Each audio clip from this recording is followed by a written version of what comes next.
Okay, terrific. Well, Okay. hey, hey Orla, hey, thank you for hopping on. It's a pleasure meeting you here. Across the pond. It is. Well, I'm actually now, depending on where you are, I'm not across the pond. I may be across the state. I'm in the Santa Monica Mountains Oh, at the really? moment. Yeah, I am. I've been in Ireland actually most of the year, so you would have got me if it was a little while ago in Ireland. But yeah, no, I'm back here because I live here. So yeah. Oh, excellent. No, I'm here in California too. So Oh, you are? Okay, so we're up the road. Good. Nice. it's funny. It was just a few months ago. I was talking to Jamie McShane, and he was telling me how such a great performer you are in Picard. Who is this? Who is saying this? Jamie from. Jamie. Oh my God, Jamie is just, yeah, we played husband and wife last year in Picard. Well, he can talk. He's a fab performer. I mean, really, really good. And I mean, I was sort of aware of him before, but I hadn't specifically seen something of his. And once we worked together, I looked up one of his shows and he's cracking. He's really, really excellent. I saw him in Mank also recently. So he's fab. It was lovely working with him. Mm. I know he only says good things about you on when we were talking last time. So okay, good, fantastic. Yeah, I was very happy being married to him for a short amount of time. So so we're here to talk about this film. Rose Plays Julie, mm-hmm. which is a dramatic film, and you do a lot of television. So why did you want to do like a film like Rose Plays Julie?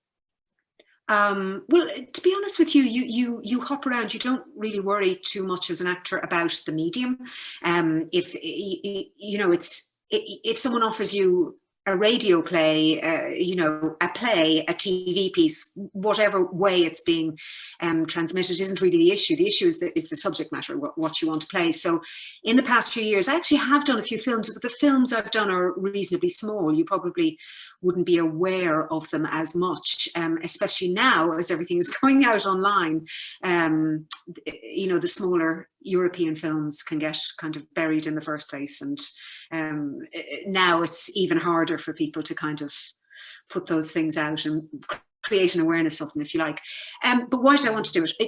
It was so obvious when I read it. They had sent it to me and to others indeed to meet with them, the filmmakers, and talk about it. And for only the second time in my life, I think, second or third time, and remember, I've been working for many years, I had that feeling that I thought, I must do this. I really must convince them that this is something I can help with, something I can, this is a story I can help tell. I really believe I'm the right person for it. I hope they agree. It's obviously not down to me. It's up to them and their vision of it. But I was very intrigued by what they were doing with the script. There was just so much layering in it. The fact that they were using the fracturing of PTSD, the fact that they had created a character. I mean, in my case, I'll talk about our lovely eponymous Rose in a minute, played by Skelly. But in Ellen's character, the character I play, just the fact they had created her as an actor, so they had kind of, if you like, formalized something that one does after trauma, which is that one can decide that it doesn't matter all that much, and that you can forget about it and tuck it away and get on with your life, and decide somehow that if you make a decision that it's not that upsetting, that it won't be. And of course, that's a very faulty decision to make, it turns out, because these things do bubble up and rankle and do, affect your life greatly. But we all make these decisions. We all have done. Certainly in the case of sexual assault, that would have been a go-to decision for my generation. Thankfully, that's not the case now for someone Anne's age, that people do expect to be able to talk about it and do expect it to be, expect to be able to go to the authorities and see it for what it is, which is a crime. But it was not the case when I was a young woman. You somehow construed it as your fault for not being careful enough or being in any kind of position where you were vulnerable or so on. So I found the fact that they had written a drama around this, and that they had found a lot of truth in what people did around that. So I just desperately wanted to be part of it from the get-go. Yeah, I found your performance very captivating itself.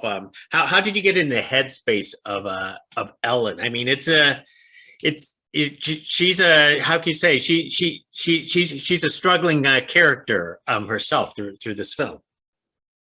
A struggling, is that what you said? Yes. Yes, I think, well, what she has done, when we meet her, what she has done with her life is she has created this this fiction, if you like, of perfection. Her house is very ordered and very beautiful. She does have a child now. She does have a kind of emotional distance, if you like. I mean, remember, a child or an animal, you're in control of those relationships, at least while a child is young, you're reasonably in control of it. And she has done that. It's like she has created a life where there is very little vulnerability. So she has not got a relationship in her life, and she has this kind of, this beauty around her, and she moves house all the time. She acts. She has an acting career. She plays other people. So she's kind of not inhabiting her own life in a way. It's a life she has decided upon. And then, of course, the phone call, the contact from her daughter, from the product of this rape, it completely upends everything about her. So she absolutely struggles with that. And what I loved in the case of Anne's character, what they wrote and what Anne stunningly fulfilled, is the kind of pig iron, if you like, in the girl, the willfulness that when she gets a knockback, when she gets a no from my character, that I do not want to meet her, I don't want anything to do with this girl, which happens, she, instead of crumpling in on herself, she won't accept it. She thinks, I will know my mother, I will meet her, I will know who I am. And of course, that is I mean, it's extraordinary. It allows Ellen ultimately to be free of the past, to acknowledge what's happened, to live her own life, and to become the mother to her that she never could have, that she wasn't, that she missed out on. I found it kind of funny, the fact that you're playing an actress in the film, being an actress yourself. Did that make it easier for you, or did that actually make it harder? In some senses, it made it harder because you felt, in some, well, I mean, you do, you can play whatever, a sort of an astronaut or something that you think, God, I would never have the brain power for this, but you portray it in a film.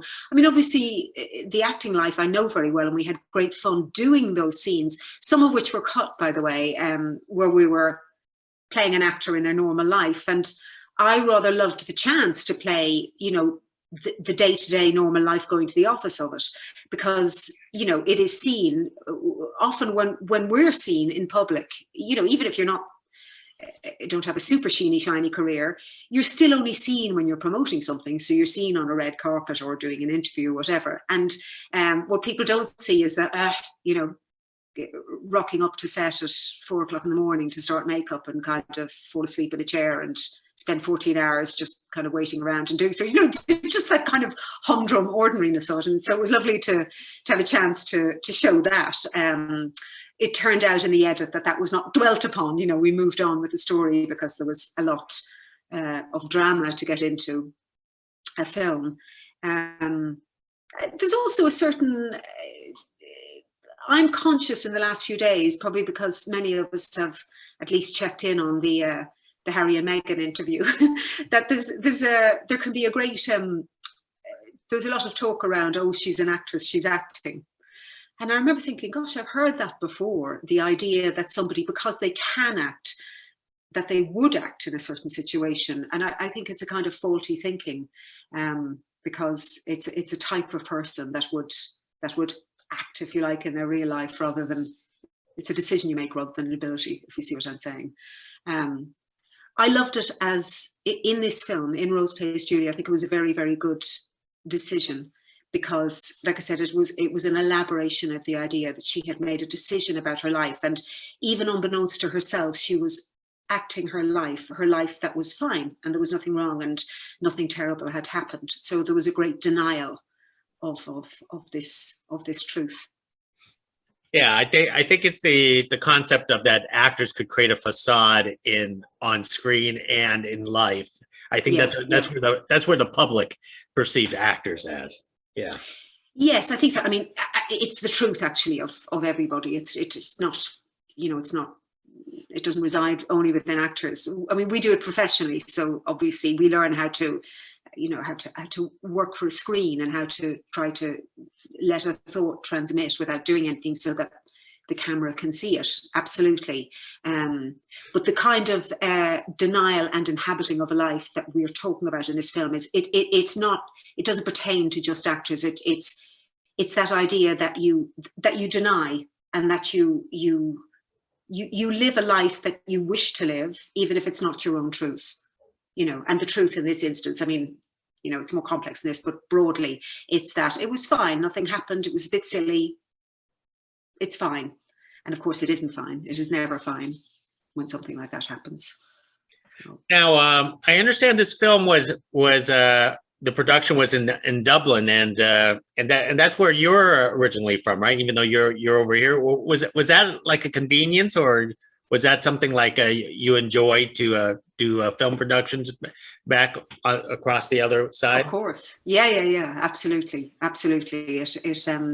It was, I mean, both a treat for me personally to be at home, but also there's something about working within your own accent, within your own vernacular.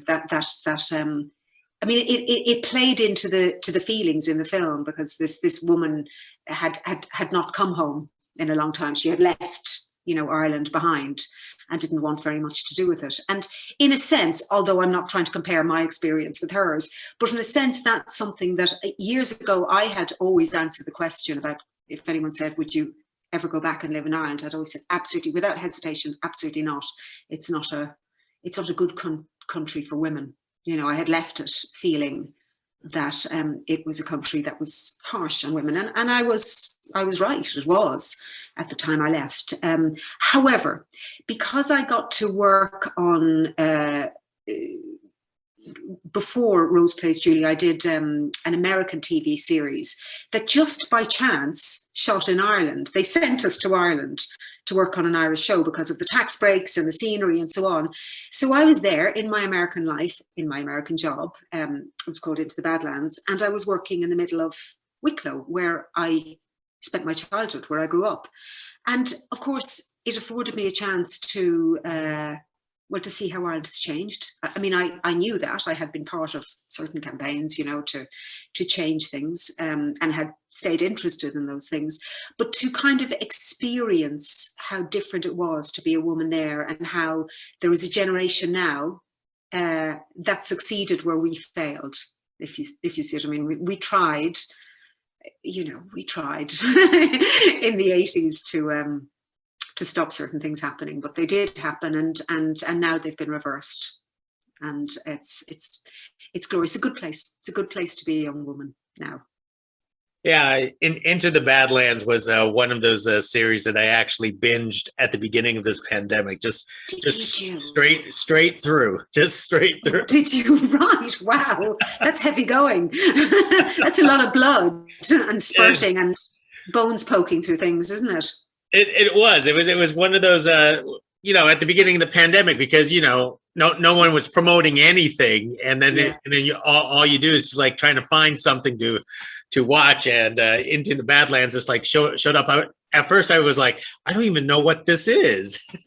Right, I know. And the funny thing about that is that in the first year we all got together very quickly, and we all just did our first year in Louisiana, New Orleans, and it was very quick. We just kind of did it, and I think it was only 6 parts, and got done, and out it went. And then it really sort of went into became a kind of bigger thing in the second year, when they sort of felt it was working, and they sent us to Ireland, and it was bigger scenery and a bigger cast and so on. And it was only in the second year, having worked with Daniel, who I'm sure you know and have seen plenty of his stuff. But in the second year, before we started shooting, the cast and a few, of the people around the show decided to go for dinner one night. And I was walking down a street chatting with Daniel, who I just knew from the first year because we'd worked together. And there is a Chinese community in Dublin. And this couple passed us by, and I saw their faces kind of changing. And then they turned around and, she was almost crying and he was just so excited. And I was looking at Daniel thinking, what is going on? I had no idea he was such a huge star in China. And of course, Daniel is very low key. He's lovely, he would never give that off at all. So I had no idea that he is this, superstar in China. And I only knew because of that. And in the second year. So it was lovely. It was really nice to do. Yeah, I think it's a great series. I think it ended suddenly, but I still think it was a good binge watch type of series itself. So right, yeah, I know. I think these things. Well, anyway, yeah, but it was fun. It was good fun. I mean, it some of those sequences were really, really beautiful. I mean, the work that fight unit did. There were two sets. There was the drama unit, which I was mainly on. I got to be on the fight unit once in the last year, which I was so excited about. And, it was the cool unit. It was where they did all the stuff on ropes and, all the guys from Hong Kong were over and, I was in heaven. It's lovely. Well, let's get back to the film Rose Plays Julius. How was it working alongside Anne Skelly? That really was heaven. So she's one of our absolutely best young actresses, best actresses. She has a stillness and a quality that I expect to see, in many, many things in the future. I expect to watch her career with great interest. It's not that this is a bad thing, but frequently, younger actors you work with, kind of would have a phone with them or something and be a bit kind of between the scenes with the phone.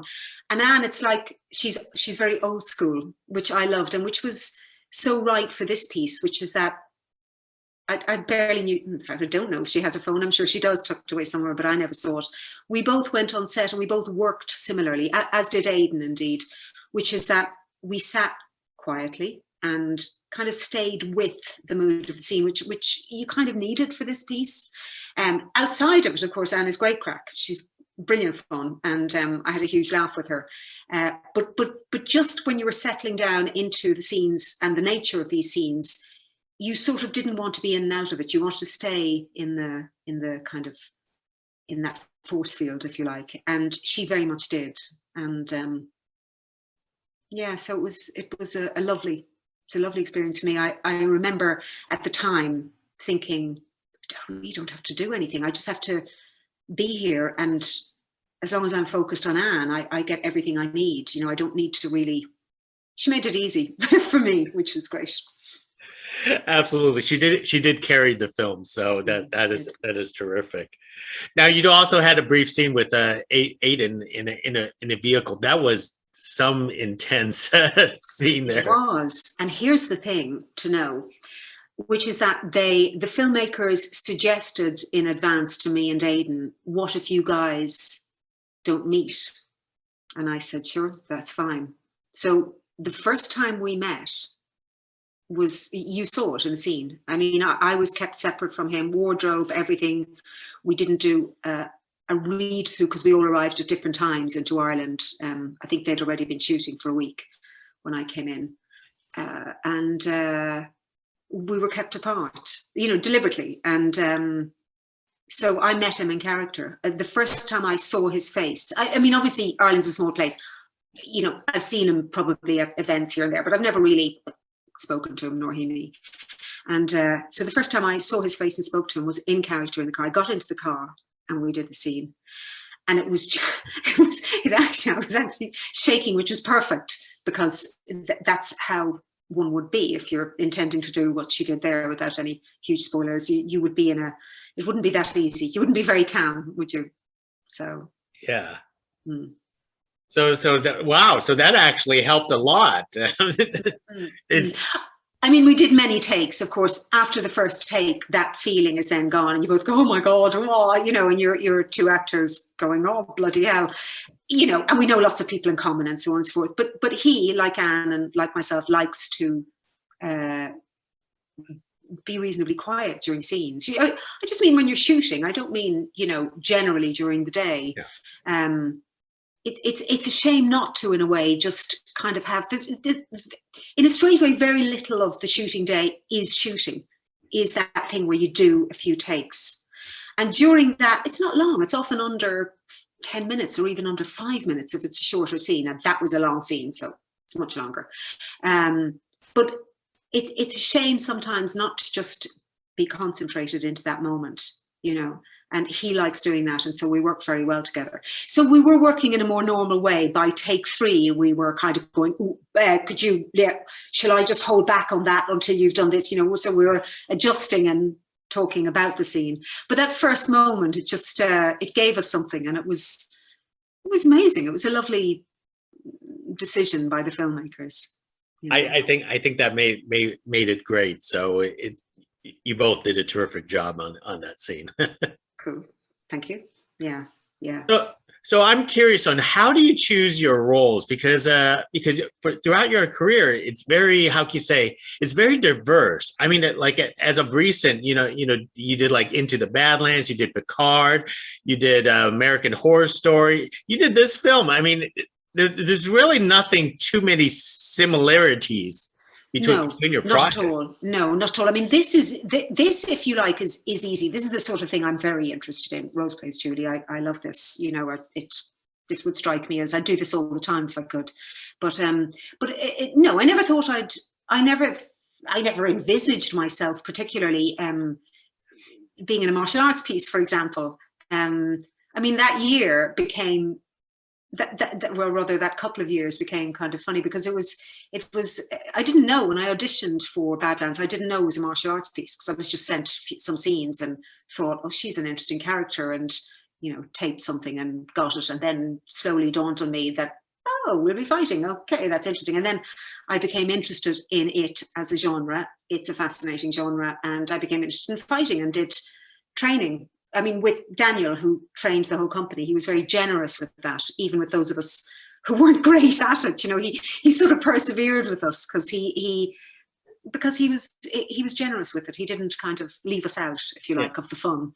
And then I went on to do a film with Jackie Chan. You're probably talking about that, which didn't involve any fighting, but just there was kind of lovely fighting in the film. And I think at the time I thought, God, I'll probably end up doing Kung Fu Panda next or something, you know, this will be my life. But the next thing I did after that, I can't even remember what the sequence was, but doing Picard was unusual because, you know, again, I didn't think I'd end up with little pointy ears playing a Romulan, but I was very happy to, because I've always wanted to do Star Trek. Always. Just one of those little camp things in your head that you think, oh, if I could do a Star Trek someday, I'd be very happy. And my mum is a fan of Star Trek as well. So it felt like something ticked on my bucket list, if you like. I'm really glad I did that, because it was such fun. It was so intriguing for me, and unusual and unexpected to play a Romulan and to understand, you know, all that means, and the history of Romulus and so on, and to work with Patrick, of course, which is just, you know, who could complain? It was gorgeous. So, but this Rose Plays Julie is very much my jam, if you like. I'm curious. Would you like to return back to Picard? I know. There's another season of Picard, but yeah, there will be another season. I mean, if they ask me, I mean, it'd be gorgeous, you know. So, I mean, everyone has a happy experience there. I really don't think there's a man or woman standing who wouldn't, you know, go and do it or go back to it, because it's a lovely, fun, very welcoming show. So. Absolutely. Well, Orla, I've taken a lot of your time already, but let me wrap it up with one more question, because obviously, you know, the world has kind of gone, you know, a little bit bonkers and crazy for the past year. How are you staying sane and creative during this time? Oh, that's a very good question. That's a very good question. I wouldn't assume, you ask how am I staying sane, I wouldn't assume that at all. I think I have been quite insane, and I think being up, down, depressed, eating too much, probably drinking too much, and doing strange craft things is a sane reaction to the deprivation of this year. I mean, we all are all sensorially deprived. We are anxious about loved ones who are far away. I mean, I live very far away. I spent some of the pandemic year with my mum in Ireland, and that was lovely. But now I'm at a distance, I'm more anxious. You know, when you're there with somebody, you're actually taking care of them, so you feel more in control of it. But now, you know, you just feel at a distance, and you can't get in a plane easily, and that's not great. So I mean, look, the really obvious ways. I mean, I've started darning. I'm darning everything. If you have holes in your jumper, send it to me and I will darn it, because that seems to be mainly what I'm doing these days. I'm watching a lot of films. I'm watching a lot. I think I'm watching a lot of things just to kind of believe that film is out there, and that and how, oh God, beautiful and important it is, and how it gives us experience of lives that have nothing to do with our own. And I think art is just everything. It makes everything possible. So like everyone else, just trying to not be insane. Absolutely. That's a terrific answer. Well, Orla, hey, thank you very much for speaking with me. I really do appreciate this conversation. You know what? I wish we could do this again. Well, thank you. How lovely. And next time I'm doing something, let's do it again. Yeah, it'd be really nice. Okay, I loved it too. And remember the offer of the jumpers if there are elbows out. Absolutely. I'll have to check. I'll check my wardrobe and to see if I need. Do that. Okay. All right. Thank you very, very much, Gig. Thank you. I'll see Bye. you. Bye.